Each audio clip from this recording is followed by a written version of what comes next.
Do you feel that social media played a part in, or it changed it for the worse or for the better, or?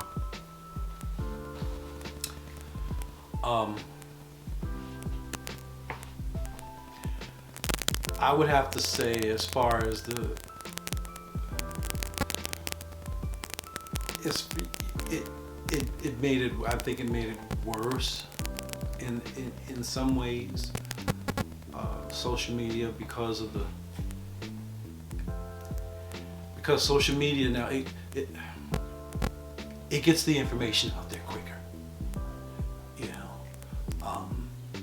and sometimes people aren't ready,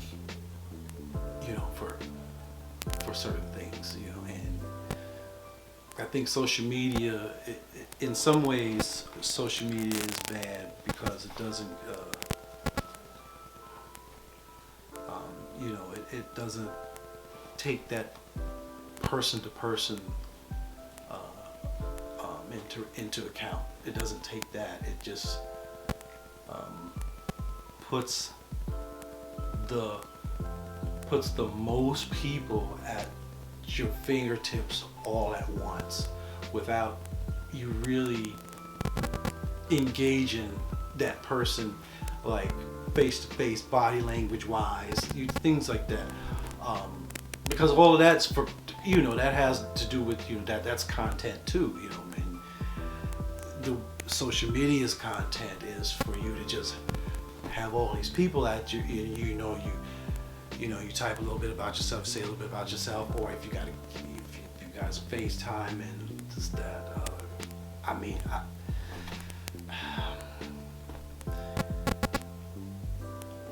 It's just, I don't know.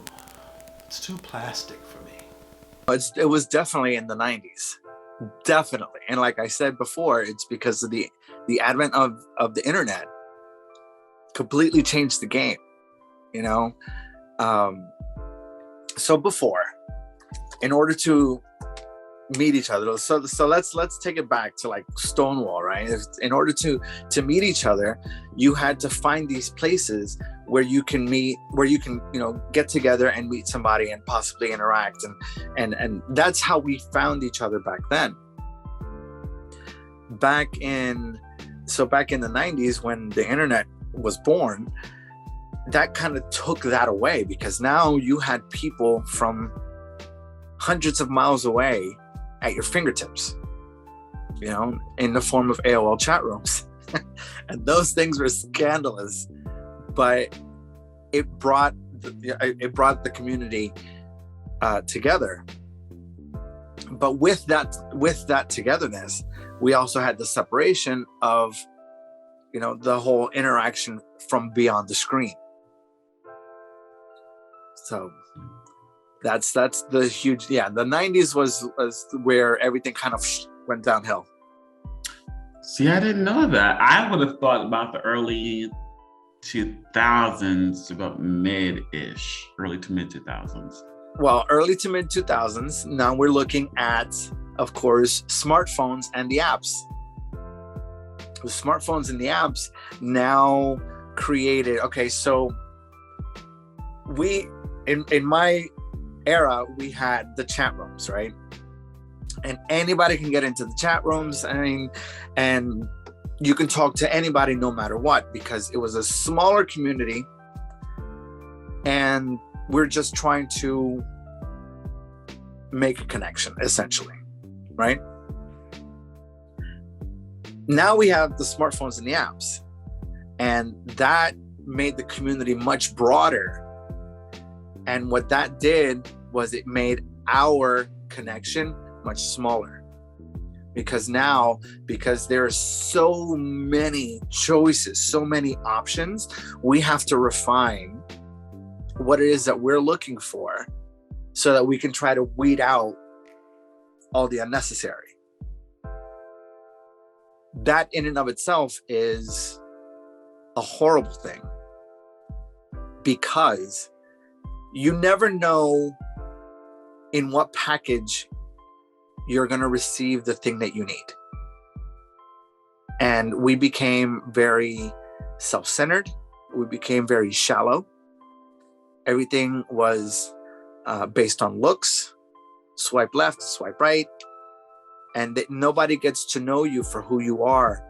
In the moment, you're judged solely by your looks and by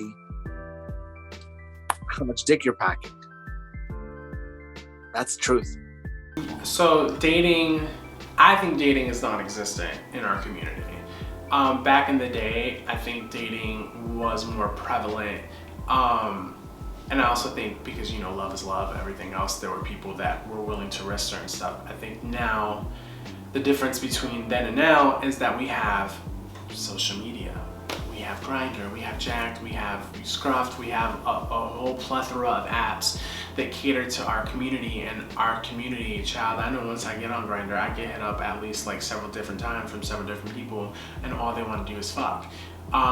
Just that's literally what it is, compared to like, I'm not on there like a good, like probably NSA, no strings attached. That's happened once in a very pink moon. It's happened just very rarely. But when I do look for dating, it's a lot harder to navigate because people have ulterior motives, because you're putting yourself out there on social media as like, hey, I want to date. And there are, as a queer, just a queer individual, just me being queer and me being like male identifying, like presenting everything else, it's you have to kind of navigate, because people try to bring game to you. And because people try to bring game to you and they try to give you what you want to hear, you have to make sure that you're not falling underneath an illusion that the person's trying to give you, because all they want is, they just want to get in your pants, or they just want to fuck, or they just, you know, like it's different. That's the difference for me. I don't think it was like that as much back in the day. Like back in the day, it was just very straightforward. Like, I just want to fuck, the whole nine. Now there's more sneakiness. I don't know how else to say it other than it's like, people are more sneaky about what you know about them as to what is reality. So they kind of give you this fabricated version of themselves. So that's the difference between I feel like dating. The dating scene is really non-existent, and yeah, people can put up a facade. I was lucky when I was coming out and hanging out in Albany. I don't know if you ever heard of it. There was actually a club where Rox is. It was called Players Club. Did you ever hear of it? The great thing I liked about Players Club was it was the generation older than me. All of those men and women who really fought the fight, protested for their rights. They talked about it a lot. That was one of the great things about that bar is I was able to get a full scope and understanding of what happened in the LGBTQ community in the 70s, in the 80s. Because when I started hanging out in Albany, I didn't know anything about it. I really didn't. And that helped me appreciate a lot of the work, you know, because I mean, we really pushed for our rights. And yeah, maybe the younger generation may not fully appreciate what's been done, you know, Stonewall, you know, the fight, you know, people being pulled out and beaten up just for being gay, just for being a lesbian, you know. And so I think it's a good thing to continue to educate, you know, each generation about all of the history involved in the gay rights movement. So. I think expectations is what's killing the dating scene, because a lot of people have an idea of how people are supposed to be, and some of it's preference, but then some of it's also unreasonable expectations. You're asking people to be like this perfect thing, and the person who you actually could possibly have a great relationship might be right there in front of you, but you're too busy trying to pick them apart and expecting them to be a certain way, and some people can't accept people for who they are and then learn to love them from there. And it's just made it hard to find people because everybody has this weird idea of what love is and what it's supposed to look like when it comes and how it's supposed to be when you're in it.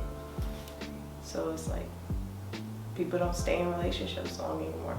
They're always quick to jump into the next thing and not just try. Some people don't even try anymore. They just call it quits. For me, it was different. My steps to start dating were very much out of whack because I was younger. I was a lot younger, and I wasn't really dating anymore. I had my son and stuff like that. So the dating scene back then, I was in like high school. That wasn't that great anyway. But I found, I don't know, people were just really disrespectful towards me in general, men and women. And it was hard for me because I was raised Christian, in a Christian household. So I didn't tap into the queerness until I was older. Like I was doing it when I was younger, but I thought something was wrong with me. And so I kind of tried to suppress the fact that I liked females and suppress that. And that didn't work out for very long because then I just accepted it. So for me, like dating, I didn't really get to date like that. I just kind of ended up me and my wife, and then we just been chilling ever since. Now, when we talk about, you know, women and women, same-sex relationships, oftentimes there's a thing where it's like they say that it moves way too fast. Then it's also sometimes it can be very violent and volatile. Has that been some of the experiences with you, not necessarily with your wife, or that you've noticed just in general? What's your take on that? I think it is different because you are two women and women handle things similar to each other, but also different because then we're all just different individuals and things like that. So I feel like it can be emotionally volatile, yes, because it's like we're both emotional people. So it's like it gets heated, but it never escalates like out of control. Like I've heard some cases, and like I feel like we kind of moved too fast. Yes, but it was our speed, so it worked. Other people would definitely consider it too fast, but it was gradual, and our story was a lot different than most people. I feel like it's super hard for gay men to try to get into anything with like a relationship even just a friendship. Like I just feel like it's hard for women, yes. It's hard for men, yes, but gay men, I feel like that's a whole different step because people really don't know. Like people have learned how to, again, accept a girl being a lesbian or bisexual. They like fetishize it, but for a man to be gay, it still hasn't really made its place in acceptance in the world. Like, so I know it's hard for gay men to, men, straight, or yeah, pretty much straight guys, their approach is super aggressive. Like, they just want to own you, and the moment you're like, I'm not interested, then they get super aggressive. And it's like, what makes you think somebody gonna want you after you just got through calling me all types of B's and hoes because I don't want to have a conversation with you? It's like, even if I was thinking about trying to work out with you, you blew it that quickly. And then with females, trying to date females, that can go either way. It could be kind of easy, depending on if the other person is kind of like very flamboyant in their expression of being a lesbian or bisexual. Some people are just very mellow, so it's like you can't really tell. Or people like tell me like, oh, I would never know, you look straight. I'm like, what does that look like? Like, what does looking straight look like? They're, oh, I never thought that you like girls, but now that they find out, it's like, oh, that's even better. Like, ugh, ew. So let's talk about this because oftentimes in society, it's more acceptable for women to be bisexual. But when we look at bisexual men, there's a whole controversy. Yes. Like, so let's talk about that, especially you being a bisexual woman, because I want to bring that up because especially up here in the capital region, especially the capital region, when it comes to pride and everything, the bisexual community is basically, it's non-existent to the community. It's even in pride, it's not acceptable. So let's talk about that more. That question is so it's crazy because it comes from all different sides. So it comes from people who are straight and they look at bisexuals as one, it already off rip gets looked at as a phase. Like, oh, it's just your face, you're confused, you don't know what you want. A straight man, their famous line, oh, you just haven't had the right D yet, to make it seem like, okay, I'm just gonna be straight. They don't really know. For some reason, it's really hard for people to understand that you can be both physically, mentally, and emotionally attracted to both sex. And like for me, what people don't understand about me is I don't date for the body part. Like I could care less if you had a penis or a vagina. I don't care. What type of person are you? And some people, that just blows their mind that you can be physically attracted to both. They feel like it has to be one or the other. And life is not just gray and white, you know. It has a bunch of different colors. And then as for gay men, they do the same thing, but then they make it even worse. Like, because again, one, a man liking a man is already just looked at as just the worst thing on the earth. So a guy who likes both men and women, again, another case of confusion. You just or just all around they just discredit it. It's like, it's even worse for you guys because they don't accept it either way. It's one way or the highway. It's sad. So sometimes how I see bisexuality is kind of like how you have a privilege. It's like being light-skinned in the Black community. It's kind of like, I don't say it's light-skinned privilege, or being white. It's a privilege, like you have a privilege above others. So I think being bisexual, sometimes it does give off the presence of privilege. Like I've dated before and they're like, oh, well, you know, I can't give you a child. Like the guy literally was crying to me because he was like, I know, you know, you're going to leave me. I can't give you a child. One day you're just going to, you know, because I think a lot of times when it comes, especially probably more with bisexual women than men, with bisexual women, they usually tend to say like, oh, well, you know, she's just experimenting, trying stuff. She's going to leave me and go find a man eventually. And I think the thing sometimes comes with gay men towards bisexual men. They're like, oh, well, I can't give you a child. I can't provide these kind of things that, you know, you want. So, but I think for men, a lot of times they just automatically assume when a man's bisexual, okay, he's gay. You're gay. You're DL, you're just lying, because bisexual is like the easy answer. It's like when it comes to religion and people say I'm spiritual instead of saying, well, I'm an atheist, or I just don't practice or believe, you know? Mm-hmm. It's kind of that kind of privilege you give yourself. It's like, oh, well, you know, I'm bi, but I like women. It's that kind of thing. It's like, I feel like I've met dudes who they, instead of telling someone they're gay, because they're gay, it's like cool. I'm saying it's okay to be gay, like be gay. And they'll say like, oh, well, I'm bisexual. And they'll say bisexual. I mean, of course, let me not be judgmental and say like, oh, well, you never with a woman, you can't be bisexual, because anyone can be bisexual. It's like, it's not a binary thing where it's a 0 gay, 1 is straight. It could be a 0.5, it could be a 0.2, it could be a 0.8. Sexuality is a spectrum. And I feel like we have to be respectful that, okay, sometimes this person will find love in another gender, or maybe they'll be stuck in the middle and switch between both genders. It's like, why do we have to put this strict code on what it means to find love in the world, you know? Mm-hmm. dating romantic's harder. Like, I mean, it's not harder.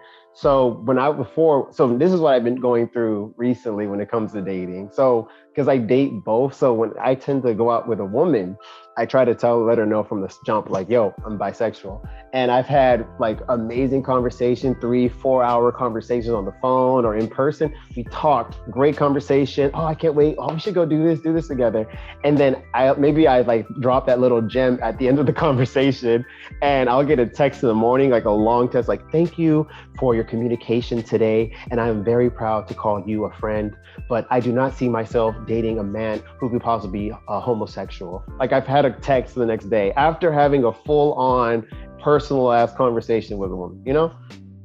But then I also have to say, like, okay, everyone, I mean, I don't even feel like there's a preference. Everyone has their ideal of what a partner should be. And if your partner is your ideal partner is not bisexual, or I can't stunt you for that. Say, yo, okay, if you don't like short men, you don't like short men. You don't like white guys, you don't like white guys. Like, why am I worried about if you accept me or not? There's 7 billion people in the world. So I feel like that's kind of how I've had to go about it. It's like, when you're dating, it's not that person has accepted you. I've accepted myself. And if that person can come along for the ride, okay, cool. If not, okay, bet. I can move on to the next. I hear that quite often when it comes to bisexual men, because, you know, which leads me to my next question. Do you feel that, as, you know, I think you might have answered it, but I'm going to ask it again. You're fine. Being a bisexual man, do you feel like that's much harder than being a bisexual woman? Oh, no, not at all. Like, so I've actually dated a bisexual, and I love the idea of dating a bisexual woman. It was freeing. I would, you know, go to a predominantly lesbian club or go to a predominantly gay club, and we both can just vibe, because it's like, okay, even though we're both bisexual, it's not that. I think a lot of time we hear bisexual, people think promiscuous. Bisexual always gets put in the same hand as promiscuous, but it's not even like, you could be in a monogamous relationship while being bisexual. So, but I think when it comes to women, it's like, a girl says she's bisexual, straight men automatically hear, oh, she's down for a threesome. You know, if I were to say bisexual, oh, yo, he's gay, yo, he's trying to hit on me, oh, this kind of thing. It's like automatically becomes this kind of like, I got to protect my masculinity. But when it comes to a woman, it's the two-edged sword of masculinity. When it comes to a woman, like, yo, I'm about to get a threesome with this girl. When it comes to a guy, yo, I got to protect myself because he might try me, this kind of thing. You see? But it's a toxic masculinity in either situation impacts both. You know, because I don't see girls hating on another girl for saying, oh, I'm bisexual. They're like, oh, that's so cool. I like kissed the girl in high school. But when you go to a guy and say, yo, I'm bisexual. Whoa, well, I mean, I don't swing that way, bro. But, you know, like, it gets awkward. It gets weird. It gets uncomfortable. You know? That's actually what I was trying to get at. I guess what we call the double standard. It's a major double standard, yeah. When it comes to the bisexual community and our LGBT community, they often feel like they are not accepted. Even, you know, Pride's coming up, and that's a big thing. We hear frequently, we are not ever included in stuff. And then even when you go into queer spaces, and it's like, for instance, the gay bars and whatnot, and bisexual people come in, they might be with, let's say it's a bisexual woman and she's with an actual man. It comes like, you feel the energy, the tense energy between such and such. And it's like, you know. Like, I can give a really good example of that. And I was upset about it because I actually like this person too, but I got to be understanding. So back in 2020, I had a friend who was a lesbian, and we went to the All Black Lives Matter protest. I don't know if you remember, in LA, it was like 50,000 people. So we went to her house, we like made signs or whatever. She invited this girl. This girl was attractive, beautiful, amazing personality. We really hit it off. So what my lesbian friend did, instead of her understanding like, okay, even though I am queer, I'm bisexual still in the end of the day, she was like, oh, that's Paul, he's gay. You know, it's just like, I never told you I was gay. I've never said I was gay. I said I was bisexual. She knew I was bisexual, but instead of introducing me as, oh, he's bisexual, oh, he's gay. Because, okay, I see what you do. Oh, he's gay. automatically. And so when I finally was talking to this girl, I'm assuming we're like hitting off like, okay, you know, it might be able to date. And then, but in the back of her head, she kept thinking, oh, he's gay, he's gay, he's gay. So I think after like 6 hours, I was like, oh, well, you know, you want to go on a date? He's like, oh, I thought you were gay. I was like, no, I'm bi. She's like, oh, well, she had said that you were gay and you were like a queen and da-da-da, this thing and then she. And I was like, I've never told her that. I've never said, I never said any of this stuff. But because she was putting, it's like, it's like, she kind of tried to make it, I don't want to say feminized, but she's kind of made me like feminine as much as like, oh, Paul, you know, you're femme. Oh, you're a queen. Oh, you're, you know, this kind of thing. And I was like, that's really weird because I've never felt like I presented myself that way. But if you saw me that way, I understood. But still, I felt like you would still try to first come and ask me, like, how do I feel like a presenter? How do I want to present myself versus you putting a type of, I guess, idea into other people's head on how I present myself and like, or how I live my life, you know? So because of that, I mean, we hit it off, we're cool. She wanted to date me, but then the back of her head, like, oh, he's femme or he's queen. She was just like, she couldn't handle it. So we didn't end up dating. That's some cock blocking bullshit, man.